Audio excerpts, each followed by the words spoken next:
Le chapitre de cette semaine s'appelle Tokyo 2 partie 5 et on a eu droit cette semaine à un bon gros combat comme on les aime avec un Akari sans limite. On y va, c'est parti. Mais quel combat mes amis, c'était beaucoup trop bien. Bonjour à tous, j'espère vraiment que vous avez aimé ce chapitre autant que moi. C'était, comme je viens de le dire, vraiment super. On va bien sûr revenir largement sur les événements de ces quelques pages, et c'est pour ça que vous êtes là a priori, et que moi aussi.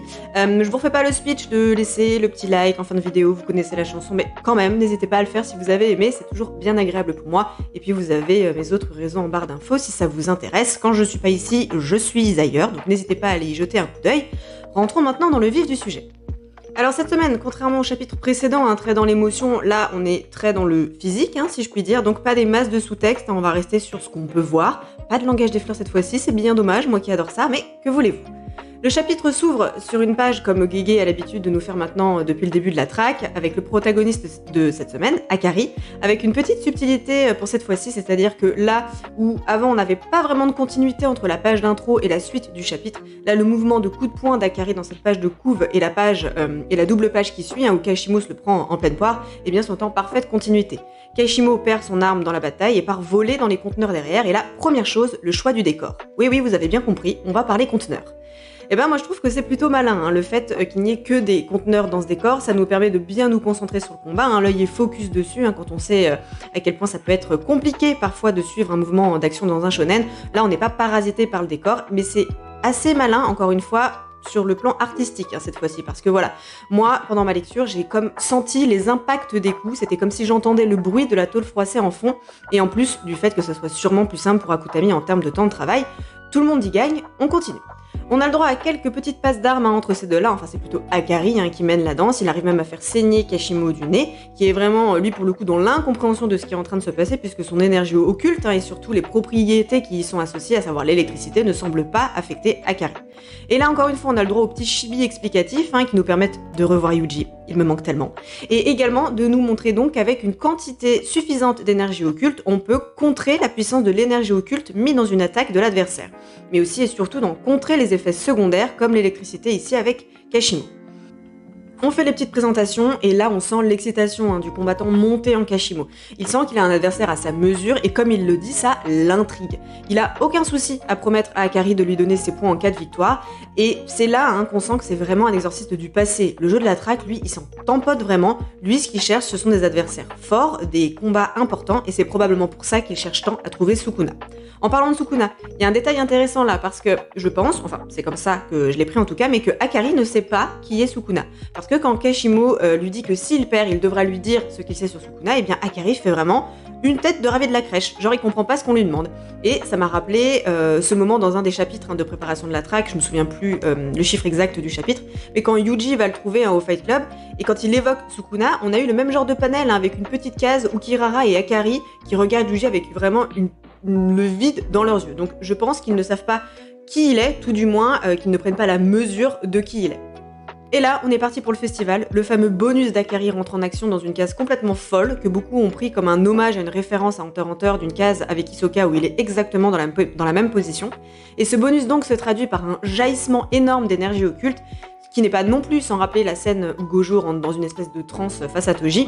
Kashimo profite de ce court instant de l'absence, on va dire, d'Akari, et à partir de là, l'ambiance de ce combat est folle, je trouve.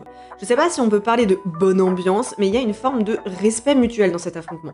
Kashimo dit « ne me déçois pas ». Il a envie de se la donner, et comme je le disais plus tôt, c'est vraiment un trait commun qu'il a avec Sukuna d'aimer affronter les forts. Il y a une vraie excitation des deux côtés, un peu comme le final Ryu-Yuta dans le Sendai, et ça c'est très cool je trouve. Le combat se rééquilibre un peu, chacun arrive à mettre sa petite mandale à l'autre. Kashimo, après s'être rechargé très probablement en énergie positive, je vous renvoie à mon analyse d'il y a 2 semaines pour savoir de quoi je parle, mais lance son attaque sur Akari, et là c'est encore une fois la montagne russe émotionnelle. Akutami joue avec nos petits cœurs de fans. Ce qui était un combat assez fun et décomplexé bascule dans le tragique, on va dire, puisque le bras d'Akari est coupé par l'attaque électrique de Kashimo. Et j'y ai cru, vraiment, parce que Akutami, vous savez bien, mais coutumier du fait, je vais pas revenir là-dessus. Et quand on pense que Kashimo va avoir le dessus, boum, nouveau retournement, non seulement Akari réplique, mais en plus son bras est de nouveau là. Et là, on apprend donc, avec l'intervention du narrateur, que pendant les 4 minutes 11 de la chanson du générique du Train de l'amour, le nom du pachinko dans lequel prend place l'extension d'Akari, eh bien le flot d'énergie occulte en lui est infini et qu'il devient pour ainsi dire immortel. Et là, c'est clairement l'explosion dans le crâne de la dame. Parce que je m'attendais à un truc classe, mais là, ça surpasse mes attentes. Enfin, en tout cas, voilà, les miennes. Et pour le coup, ça contrebalance l'explication complètement alambiquée de son extension du territoire. Là, c'est très simple à comprendre. Flot d'énergie occulte ininterrompu est égal immortalité.